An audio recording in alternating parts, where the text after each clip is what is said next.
Good evening. As always, your prayers in my behalf are much needed and much appreciated. If you'd like to turn to Matthew chapter 12, let's read verses 31 through 37. Matthew chapter 12, we're going to start at verse 31.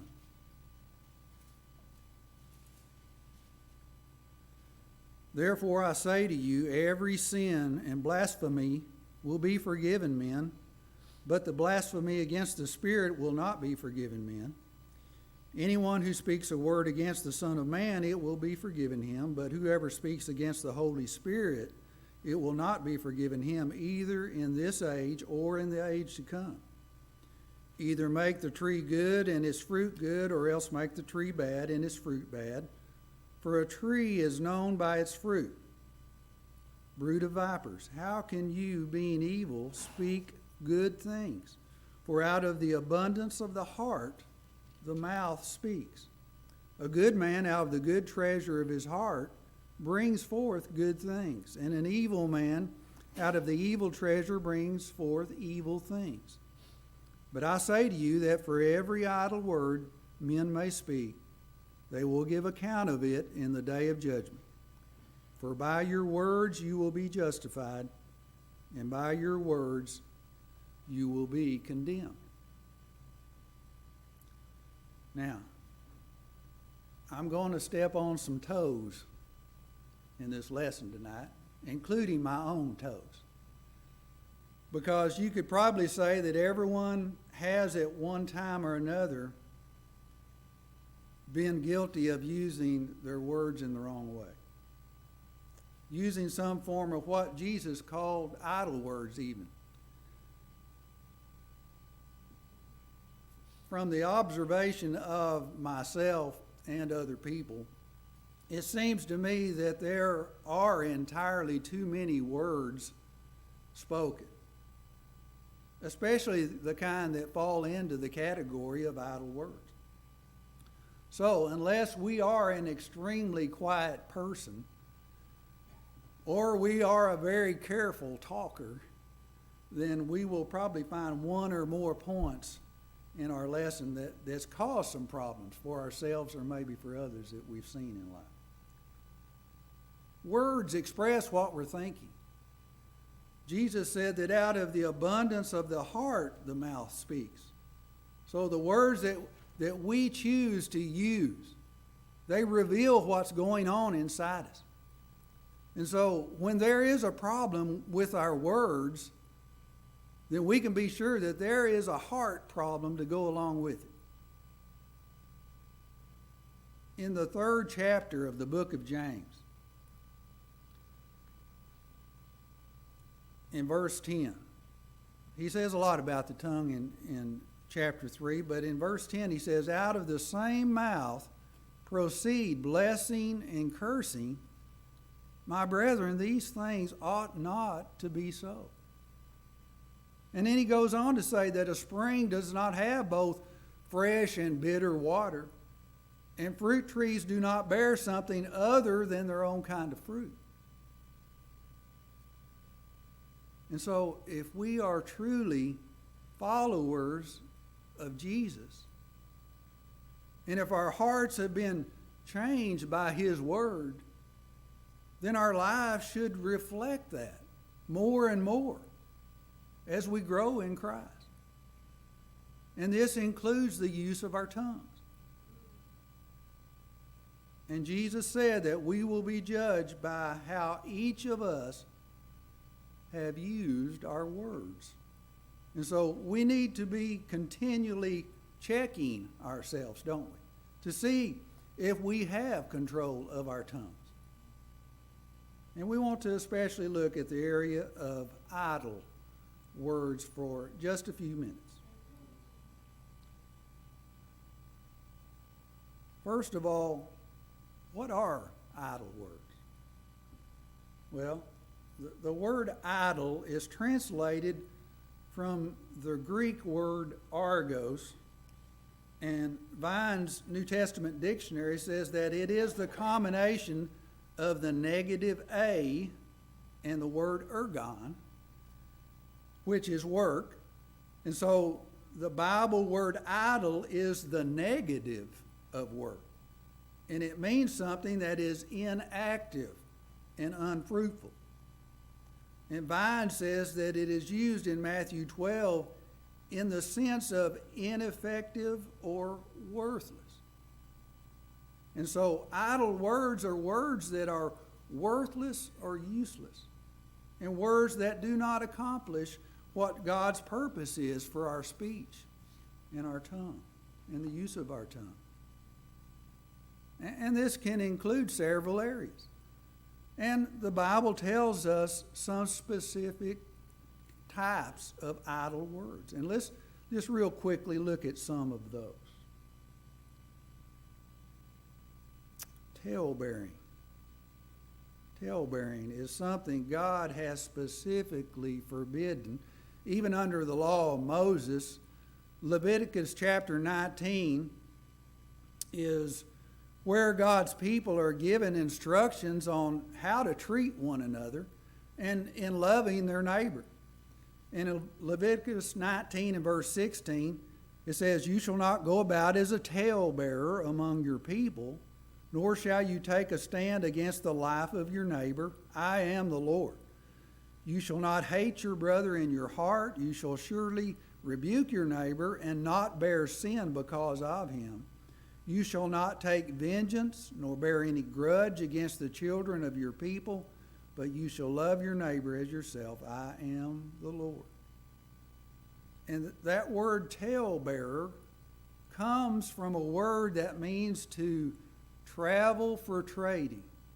To travel for trading. And I take that as one who was in the business of traveling around, buying and selling and trading. But in this case, the case of a talebearer, the merchandise is words. Words that are spoken about others. Listen to Proverbs 20 and verse 19. "He who goes about as a talebearer reveals secrets. Therefore do not associate with one who flatters with his lips." How many of us have heard something that probably should never have been spoken, and then we pass it along to someone else? That's what a talebearer does. He will hear secrets, things that should never have been let out, whether they're true or not. And then he will reveal those things to someone else. And so what was originally spoken in private and in confidence, many times those things will become distorted. And they will become the rumor of the day. And we need to be careful so that we are not talebearers. And if we are given some information in confidence, then the only way that we know it's not going to get out is to keep it to ourselves. And that's hard for us to do, isn't it? Because we cannot wait to hear something that we can pass along to our friends and our neighbors. But we can stop it just by keeping our tongues where they need to be. A sister at Midland, she liked to say that that's what our teeth are for, put our tongue in a cage. Talebearing is something that we can easily get caught up in. And so we have to be very careful, because it is an area that falls under Jesus' description of idle words, I believe. Talebearing is sin. It is useless. It does not accomplish the good that God intended for our tongue.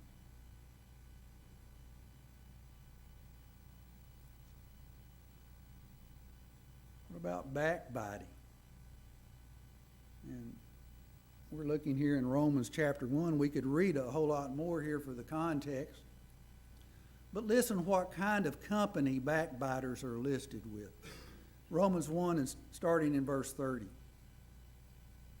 Backbiters, haters of God, violent, proud, boasters, inventors of evil things, disobedient to parents, undiscerning, untrustworthy, unloving, unforgiving, unmerciful, who, knowing the righteous judgment of God, that those who practice such things are deserving of death, not only do the same, but also approve of those who practice them. So you can see that backbiting is listed as one of the terrible sins of those who had left God. And this is what would be expected of unbelievers. But too many times we find it among those who claim to be Christians. And we a lot of times think of backbiting as happening when that person is not in our presence. Behind a person's back, these things are said. But the Greek language does not necessarily imply that. It simply means to speak or talk against. And it's always done in an evil sense. And it is true that a lot of this kind of evil speaking is done behind the back of the person who's spoken against. The backbiter tries to tear down another with their words.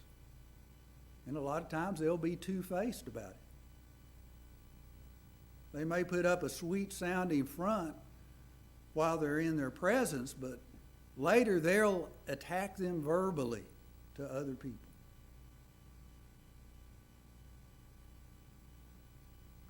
And yes, there are people that we sometimes have personality conflicts with.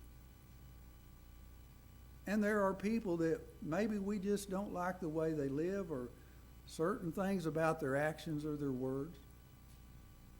But we need to be careful in how we think and how we speak about others, and especially in the Lord's church.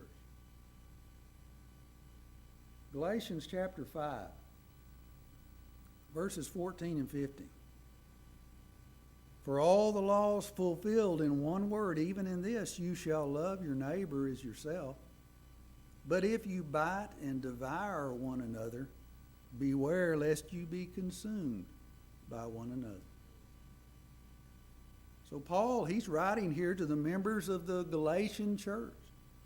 And he's reminding them how they should love their neighbor. And he warns them that anger and bitter arguments work against this law of love. And our speech about others can be very destructive in the Lord's church,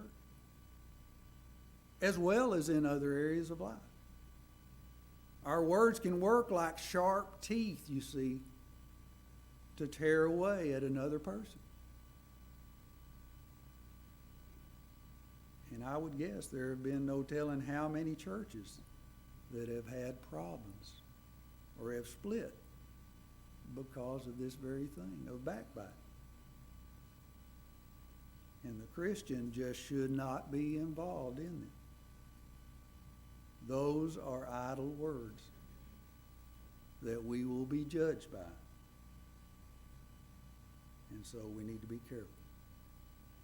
Let's don't be backbiters.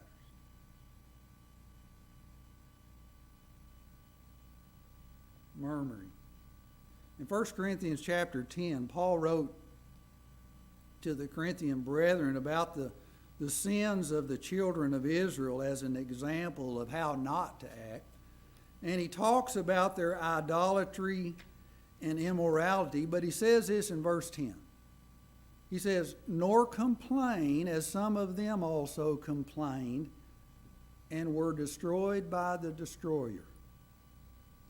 Now, to murmur means to grumble or complain, as we read in the New King James. And Vine says that it means to say anything in a low tone of voice. And so we kind of think of this grumbling and complaining as being done in that way. And as with all these tongue problems, it has to do with the state of mind and the state of heart of the one who is doing this murmuring and complaining. The Israelites murmured over the lack of water, didn't they? And they murmured about the report that the spies brought back to them about the land of Canaan. Look in Deuteronomy 1, I'll have it on the screen here, and let's look first at verses 26 and 27. It says, "Nevertheless, you would not go up, but rebelled against the command of the Lord your God, and you complained in your tents, and said, Because the Lord hates us, he has brought us out of the land of Egypt, to deliver us into the land of the Amorites to destroy us." And then drop down to 34 and 35. "And the Lord heard the sound of your words, and was angry, and took an oath, saying, Surely not one of these men of this evil generation shall see that good land of which I swore to give to your father." So we can see those Israelites were not allowed into the land of Canaan because of their murmuring and complaining against God. And that should cause us to think about the seriousness of this sin and ask ourselves if we have ever grumbled or complained about our situation in life.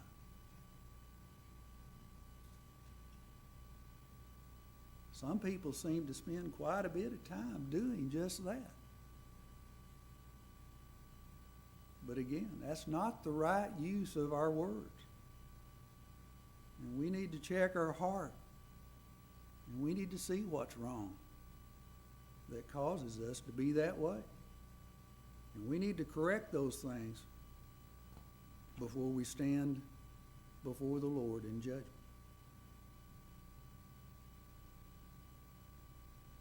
For evil speaking, let's look at two verses in Ephesians chapter 4. Verse 29 says, "Let no corrupt word proceed out of your mouth, but what is good for necessary edification, that it may impart grace to the hearers." And then 31 says, "Let all bitterness, wrath, anger, clamor, and evil speaking be put away from you with all malice." So the instruction is that the Ephesians were to stay away from all corrupt communication and to speak only the things that would edify one another.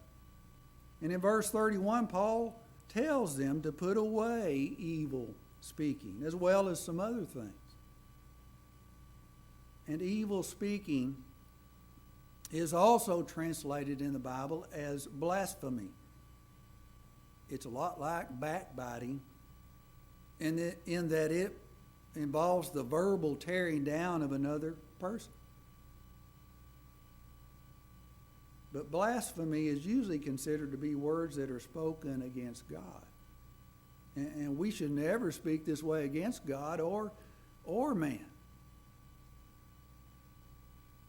And any such words, I believe, would be classed as idle words. They too will be on our record come the judgment day. And so, evil speaking is a very serious matter.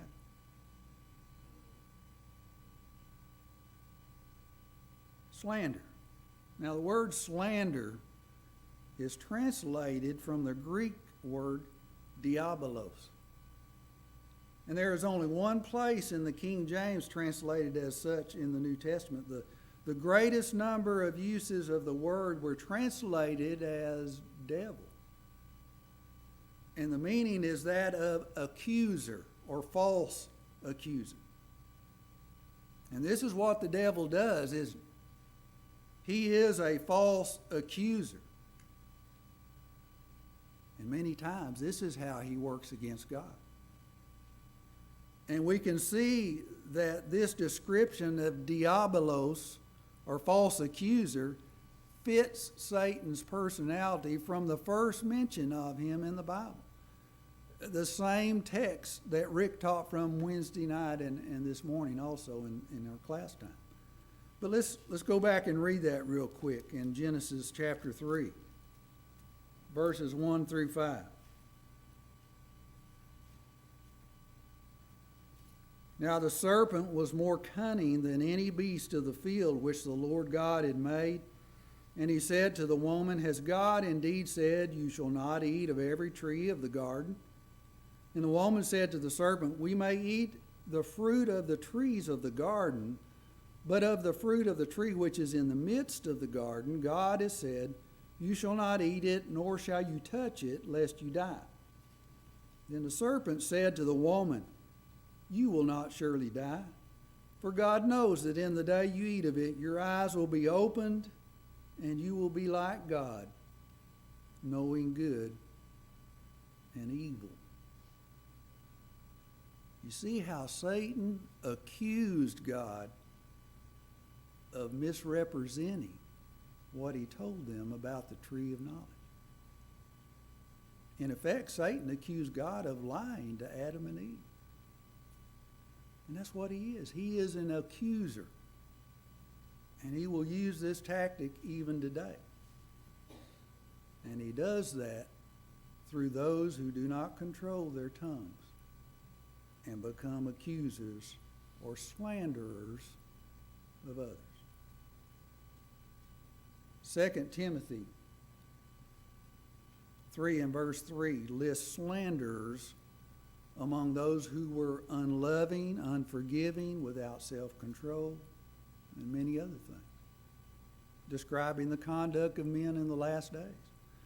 1 Timothy 3:11 is the only place in the King James Version translated as slanderers. And it says that the wives of elders and deacons are not to be slanderers. And this means that they were not to be involved in spreading rumors and criticisms and accusations in the church. Men who were to be considered for elders, the office of elders and deacons, their wives needed to be of the best character. And this was especially true in the use of the tongue. It would just not benefit the church if they were given to this type of thing. But this is true for all Christians, isn't it? It's true for all of us.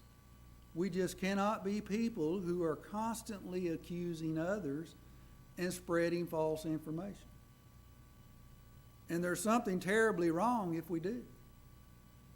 And we're helping Satan's cause instead of the Lord. And again, we will be judged for those things.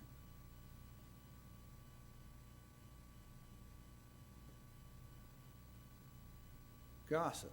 There's only one place that this word is used in the New King James, talking about the possible conduct of the younger widows. 1 Timothy 5 and verse 13 says, And besides they learn to be idle, wandering about from house to house, and not only idle, but also gossips and busybodies, saying things which they ought not. And the word gossip is used in the New King James here. In the King James, it's tattler is the word, tattler. And it's translated from a Greek word which the root means to babble. And so a gossip means someone who talks a lot and also talks foolishly. And it seems like this would be someone who just repeats anything and everything that they hear or that comes to mind, regardless. And we probably have heard or have even been involved in this wrong use of the tongue ourselves. And again, it's something that is of no use and no value. it is in the class of idle words. And that should not be part of our Christian conversation. So, there we have a quick look at some forms of idle words. And again, we need to remember that all of these are things that will enter in with us into judgment. They're not just harmless personality traits, you see, but they are listed with other sins that will condemn a person who continues in them. And so it would greatly benefit us to get to the root of these problems and to know why these idle words are in our speech. So why do people speak idle words? Why do they do this? Well, there could be a number of reasons. But as we said, they all point to the heart of the one who speaks them. And sometimes it is out of frustration. If there are personality clashes, or if there are differences of opinions between two people, this can be very frustrating to some people. And they resort to verbally tearing down the other person. And this can be especially harmful if it happens in the Lord's church. And we need to be on guard against this. And we need to try our best to work with our brothers and sisters. And when there are differences, try our best not to let frustration lead to idle words. Ephesians 4 and verse 3 says, endeavoring to keep the unity of the Spirit in the bond of peace. And so we need to have that unity in spiritual things. The spiritual things are the most important. And we better not let the Lord's work be hindered by those personal differences, you see. Those things that just do not matter. Well, another cause for idle words is that of envy and anger. And both of these are emotions that are directed towards another person because of their conduct or their actions toward us or other people. So many times, words are spoken in anger, and later on they're very much regretted. Have you ever done that? I have. And so we need to be careful to hold our words in those situations. And it's true, we can't avoid getting angry sometimes. That's going to happen. But we can learn to control our speech and our words. And avoid using words that can do harm to ourselves and to others.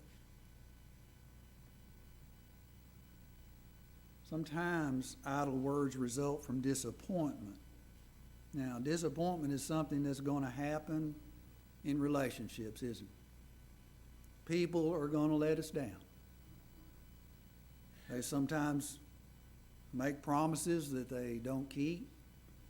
They'll do things that we thought they could never do. And in times of those disappointments, we need to be very careful in how we use our words, because it can lead to sin.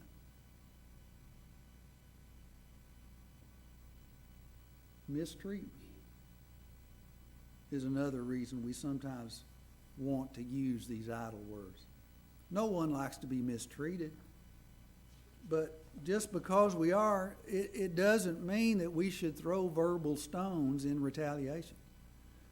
And we have the example of Jesus to show us the right way here.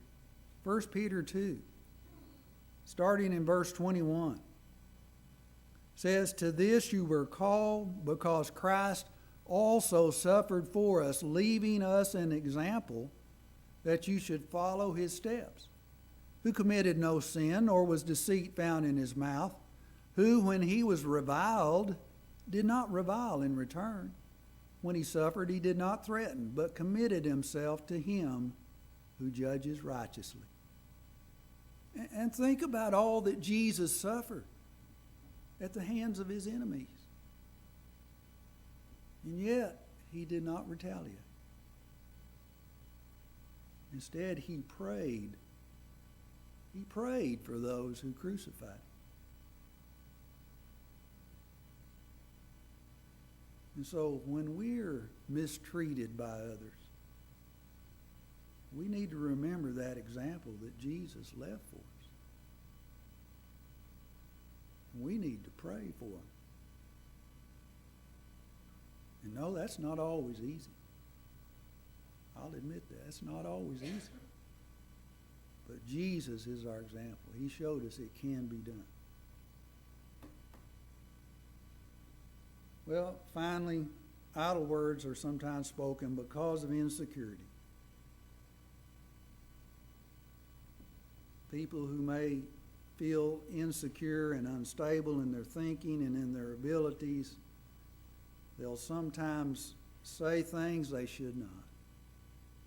And they will try to tear others down because of their own fears or their own lack of confidence.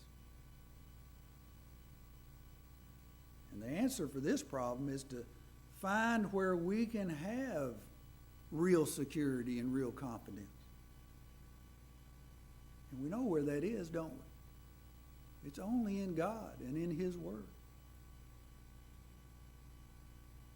Those who know Christ and know His power and His providence, they can have confidence to make it through all the trials and all the troubles and difficulties of this life.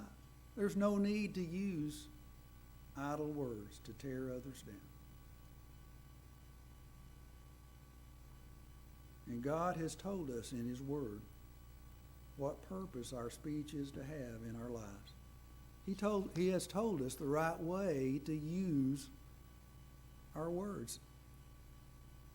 For instance, when someone does us wrong, when they sin against us in some way in the Lord's church, Jesus gave specific instructions about what to do.